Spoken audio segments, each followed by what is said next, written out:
And for the next fight is Maurice Green taking on Marcos Rogerio de Lima. De Lima coming in 17-7-1, and Mo Green 9-5. This fight here, man, I'm not too excited about. I mean, neither of these guys are at the highest level. I think they're both hanging on by a thread into the UFC. So I think winner stays, loser goes home in this fight. For Rogerio, he's coming off that forearm choke loss to Romanov when he just got big brothered.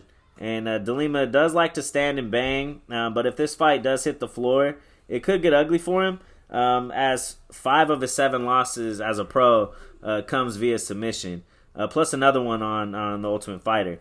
He does have a lot of experience, a lot more experience than Mo Green. He's fought 10 years back when he fought Mike Kyle back in Strikeforce. His last win was against Ben Solesi in 2020.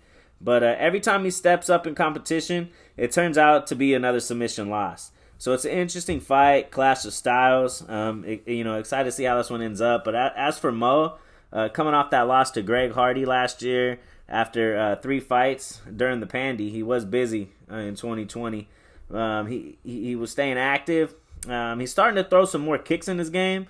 I do think he's going to try to keep the distance on here and score with the strikes. And his best chance he's going to try to take this to the floor and try to get a submission, because he does see that is Lima's kryptonite. So it should be a decent one. They have Green at plus 155 and De Lima at minus 190. So I mean, I think that is a little high for of odds for De Lima. But even though I am leaning towards Rogerio de Lima with the win, what do you got? Yeah, I like Lima in this spot. Nothing that I would bet, but coming in this one, Green just not impressive at all. With Rogerio, he definitely has, like you said, the better competition by a long shot.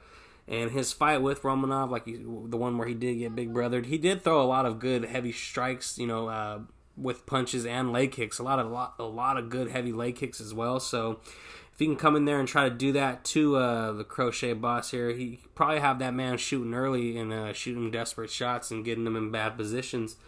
As far as the submission threat, Rogerio's a black belt himself, so I don't know how high a degree of that is, or if he just doesn't use it because he doesn't have the gas tank to, keep grappling all night. He goes in there for those one shots and knocks people out like he did against Sassoli. So, I'm just really not impressed with Green at all.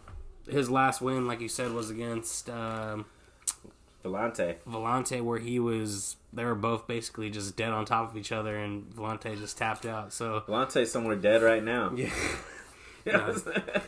He's helping Chris right now. Yeah, he's no. So yeah, put Chris's socks on. Yeah, man.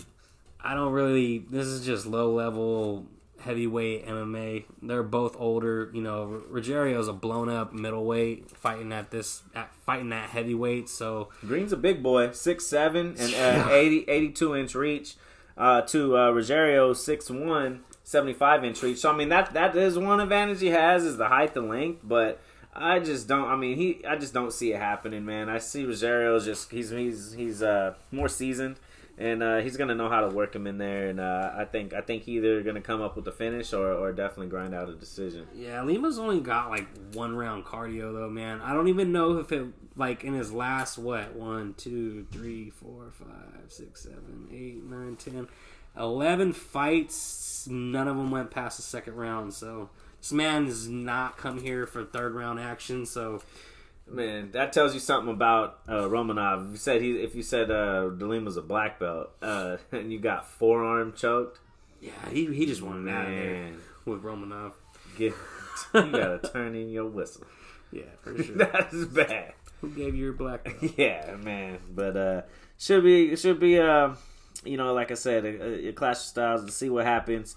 But I'm ever so slightly again leaning towards De Lima. Yeah, I'm leaning Lima as well with just maybe quick knockout. Other by than that, default. If it goes past the first round, man, I'm thinking the Crochet boss is gonna get it all day after that. But like I said, low level fights, definitely wouldn't touch this one. If you were putting in a parlay or just wanted some action on it just because, I would bet fight doesn't go the distance. That would be a safe bet, man, and I bet you it's juice, and I bet you the unders and overs are probably 1.5 for sure. The under 1.5 is -135.